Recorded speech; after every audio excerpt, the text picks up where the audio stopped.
We've had fairly persistent rain for the best part of a week now, and I've got a couple of days off. So if it eases off just enough tomorrow that I don't ruin my camera gear, I might just try and get out and try and start a bushcraft fire in the rain.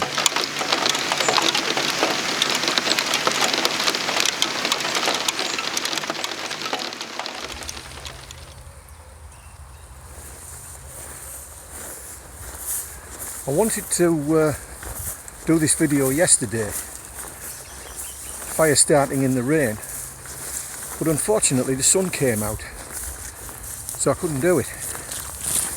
Anyway, today it's back to rain, but I don't have my little friend with me because she's had to go into the vet's for a small procedure, and I dropped her off at 10 o'clock and she's got to be picked up at about 12 o'clock, so I've not got a lot of time.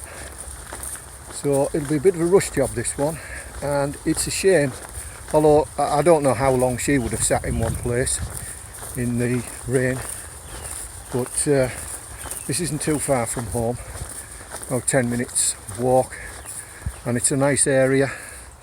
If I just pan you around, tremendous. Unfortunately, it's all going to be built on in the not too distant future,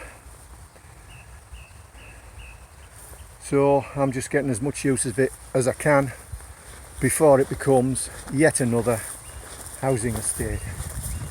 Anyway, let's not worry, let's just crack on. My first project is to set up a little bit of shelter so that my main camera gear doesn't get soaking wet. So let's find a spot for that, and I'll get back to you when that's done. Okay, so there's just a quick poncho shelter. It's tied quite high so I can film a little bit better. I'd normally have it a lot lower than that. I've got the hood tied out just to give me a bit extra space. I always bring 4 tent pegs with me.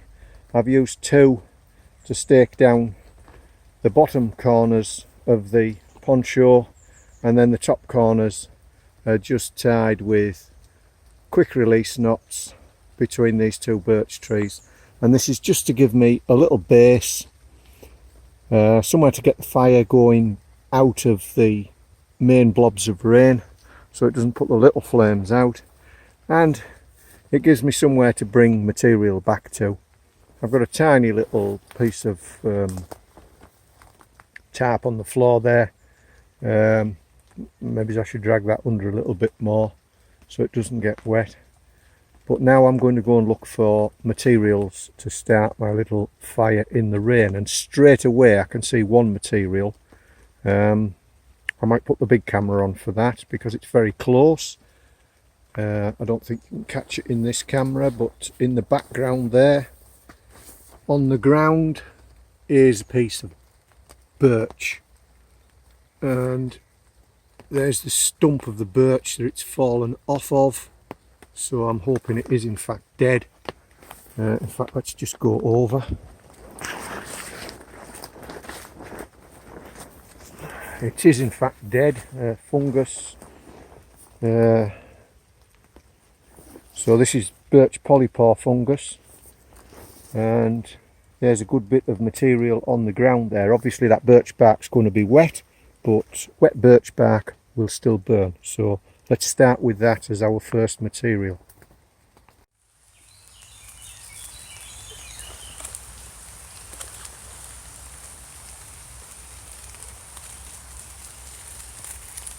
And it is, as you would expect, soaking wet, but still that should be flammable.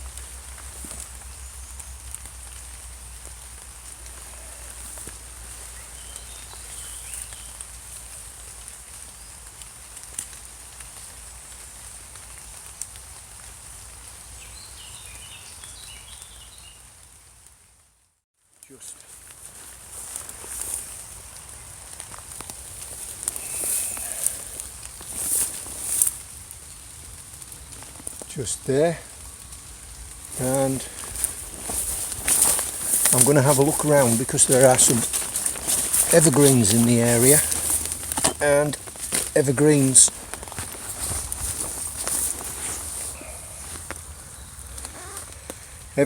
mean the possibility for pine resin. So we'll just leave them there for the minute, and we'll go and see if we can get some pine resin. In fact, it's just hands are soaking wet and covered in bits of bark now. So we've got some firs over there. I've got a little container with me, so I am optimistic that I will get a little bit of resin. So we'll pop over there and see what we can see. It's very open in here. It would actually be a good place to camp. Here we go, damaged trees.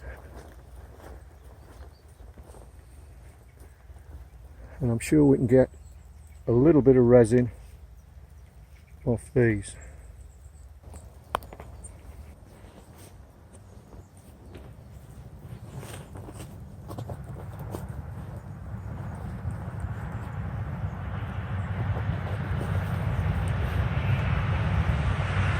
That's just a train going past. There's a railway close by. I've got a little container here, nothing in it at the moment.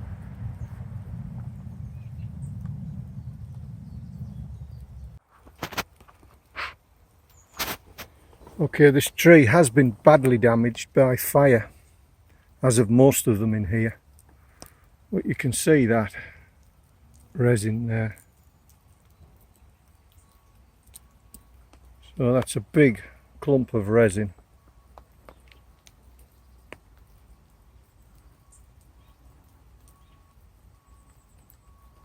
So that's what we've got to get us going.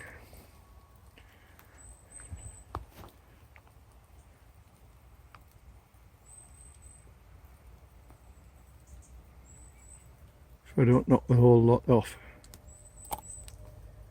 There we go.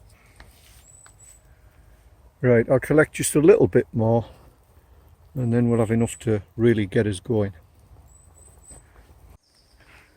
Right, what I'm looking for now, I only need a small amount of kindling, but I'm looking for something that's standing and obviously dead. It doesn't have to be bone dry on the exterior. Now I'm just wondering, this is obviously dead, so maybe if I take a branch off this and take it back for processing, that'll provide my wood or my main fuel source.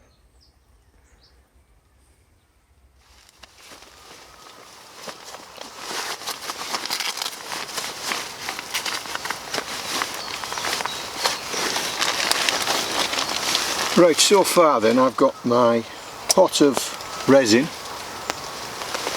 Smells fantastic.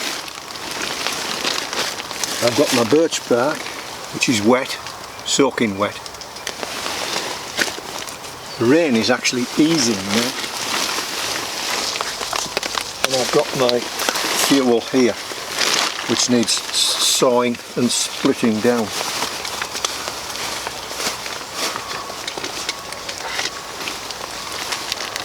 And what I'm going to put the fire in is, I'm not going to make a fire on the ground.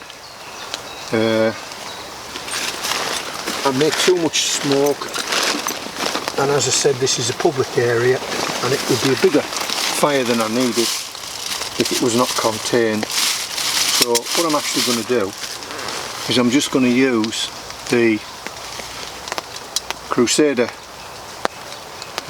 little stove, and I'm going to build a little wooden fire in that, and that keeps everything nice and contained.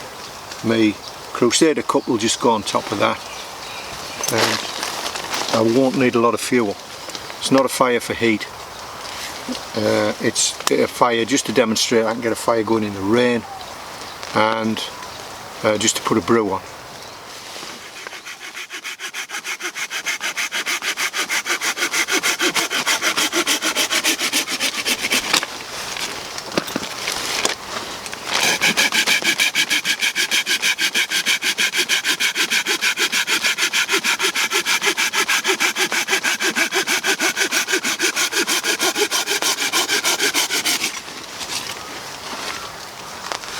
That's actually damp inside. You probably see that dampness inside. Just, I don't think it's focusing too well. You can see it's damp inside.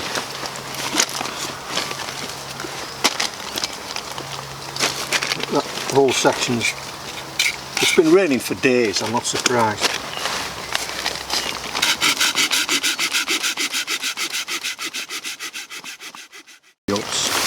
But I'm hoping the resin I've got will overcome this dampness problem.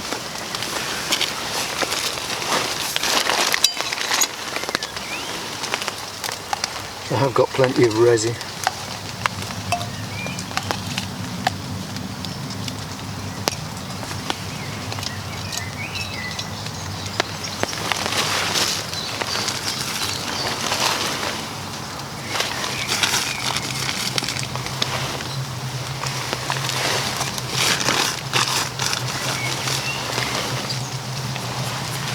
Right, so what I'm going to do now, let's get some little kindling ready.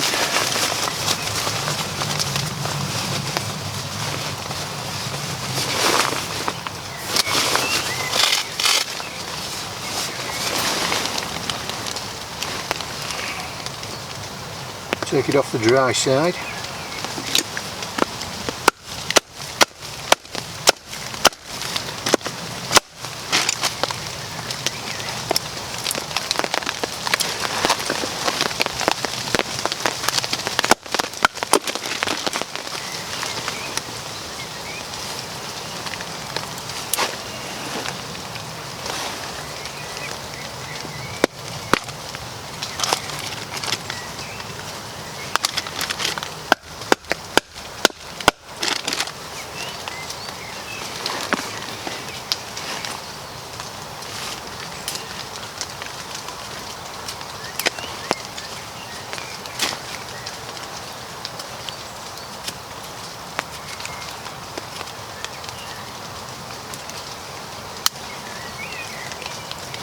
To make curls, I need to get a thicker bit of wood. When you're using your ferrocerium rod, it doesn't get worn evenly, and I don't know about you, but I find I get a bulbous bit on the end that isn't worn. You start up here and your scraper be at the back of the knife, which it should be, or the blade, which really it shouldn't be, starts coming off as it gets to the end, and you end up with a bulbous end. So what I'm going to do is I'm going to try and scrape some of that bulbous end into the fire start without actually setting it off, just to get a stash of ferrocerium in there, so that when I throw a spark in there, I get a more intense burn in the centre there. That's the plan anyway. You can see there I'm scraping little bits off. Little bits going into the middle there, and hopefully, if I don't set the whole lot off prematurely, I'm hoping that I'll build up enough there so when I get a spark in, well, that didn't go in the middle anyway.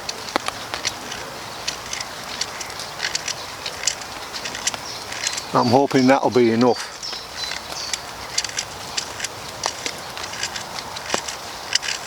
Once we get the resin alight, we'll be alright, but it's getting that resin alight. Right, I think we're about ready now.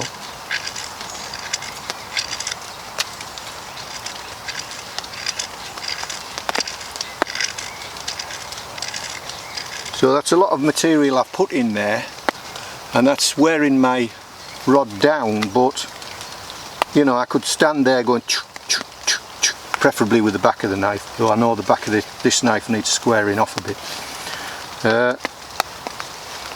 You know, the amount of material I'm going to put in without starting the fire is probably the equivalent to what I'm putting in from the very end anyway, and hopefully that will start the fire.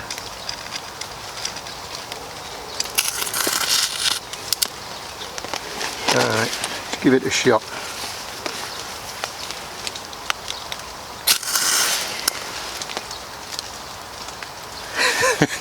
Well, that was what I meant, but it never caught, did it? And look where it's smouldering now. Smouldering's no good because the resin won't catch smouldering. Really, the resin needs a flame. But that's exactly what I meant. So we're going to do that one more time. Okay, well, we're not having a lot of success at the moment because things are damp. So I'm just rolling up some birch bark in my hand just to try and drive off a bit of the moisture.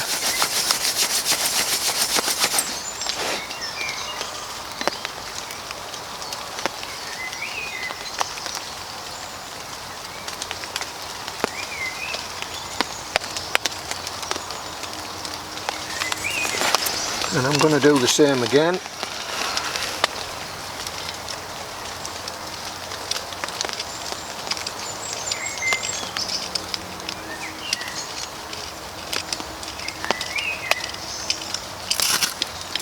Oh, I don't want it to go off here. It's hard to actually scrape it off without it actually going off. Maybe that's where a magnesium rod would come in, one of those magnesium. I think that would be a good idea.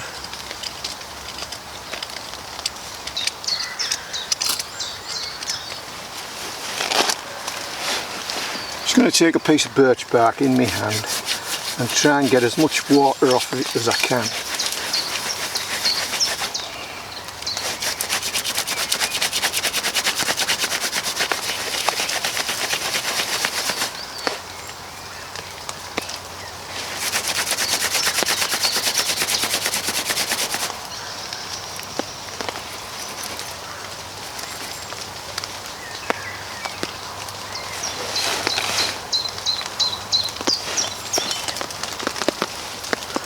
Right, let's get that one last go, because I'm going to have to go and pick the dog up.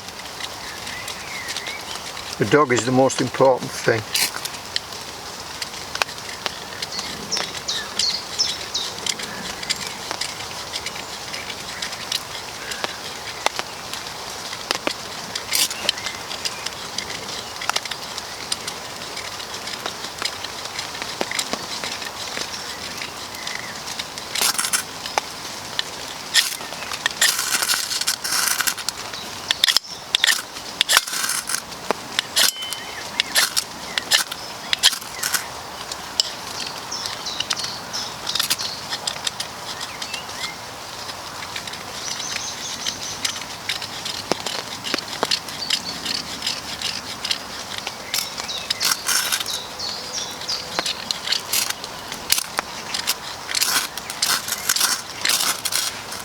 Okay, there we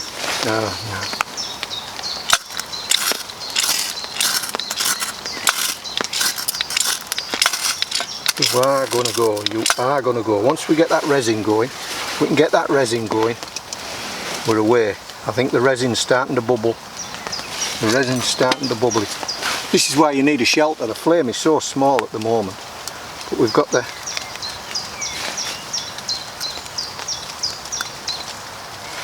Okay, that's it. We've got the basis of the fire going there. And we've got plenty of... well, not plenty, but some resin left in here, so...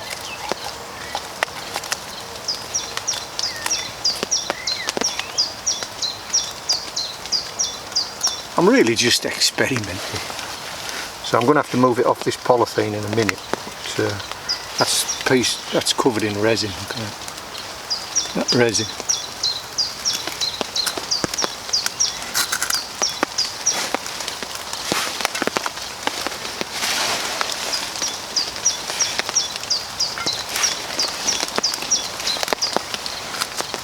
That resin's going to wick up through some of the other material, and it's going to act like a big candle at the moment to dry all this wood out. You can see it burning black.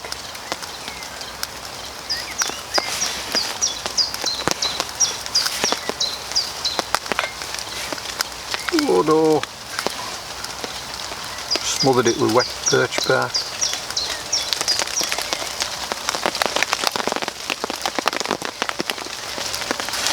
Right, so what we're doing for time, let's have a look.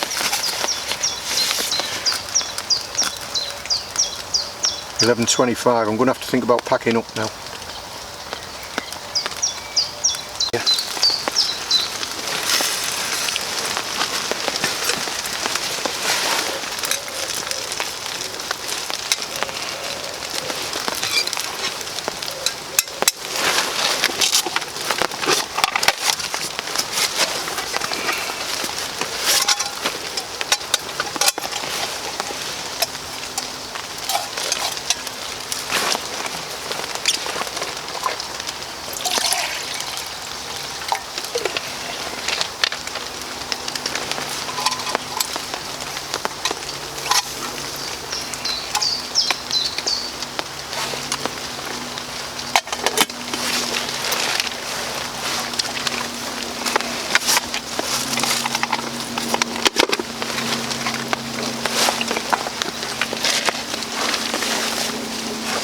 And I did have a fallback position, which was stormproof matches.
I've taken the shelter down to save time, but now the camera gear is getting soaking wet.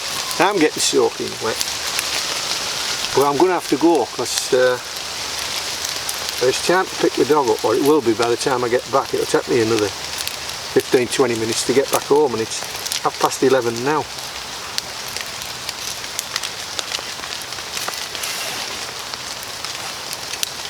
Right, I need to get rid of that now.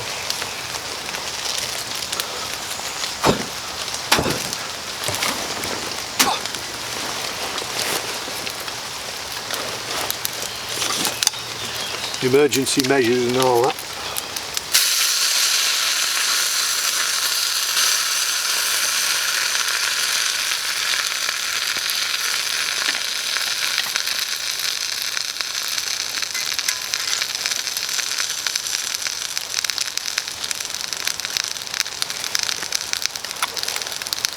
Right, so I get a cup of tea. We achieved the mission, although you've got to get out and do stuff, and then you realise it's not as easy as a lot of these YouTubers make it look. I know I should have had more time, and I would have got better material, certainly drier, a bit drier wood. As soon as I saw that wood was wet inside, I should have ditched that and gone and got some fresh. But when you're under time constraints, it is easy to follow a path of disaster.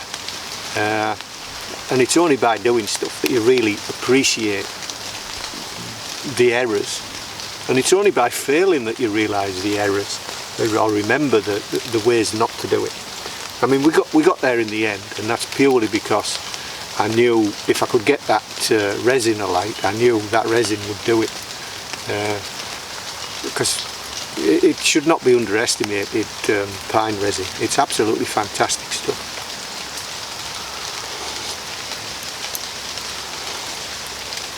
I probably actually could have, I mean, when I learned more about the use of a ferrocerium rod as well,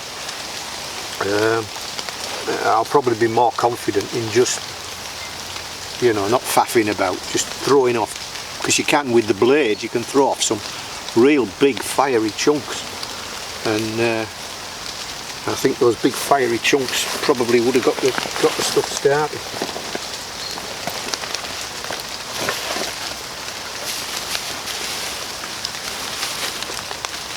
I mean,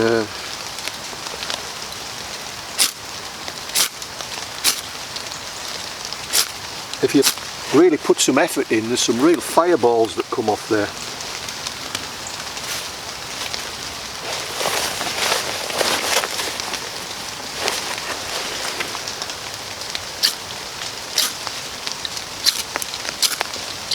I mean, with the sharp end of your knife, you can actually cut a big burning chunk off, more or less. Just getting it to land where you want it to land. Anyway, like anything, practice, practice, practice. Catch you in a week or so with the dog.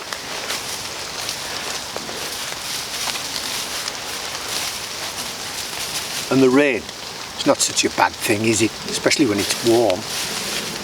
I've got waterproof. So this is Gore-Tex, so it breathes. This is a Barber wax jacket to some extent. To some extent this breathes. But you can't beat Barber, because even when you're filthy you look half decent. Right, I've got to get out of here.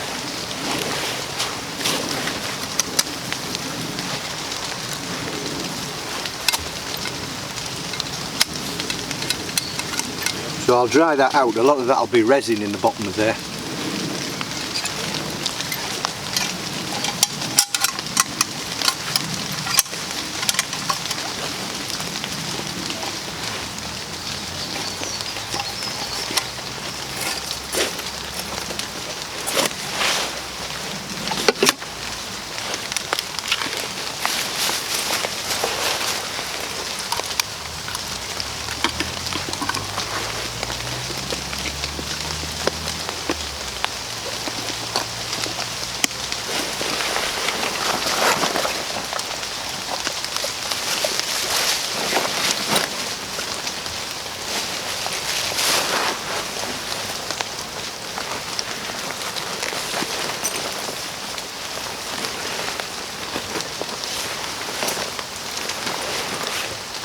Take the wood home with you.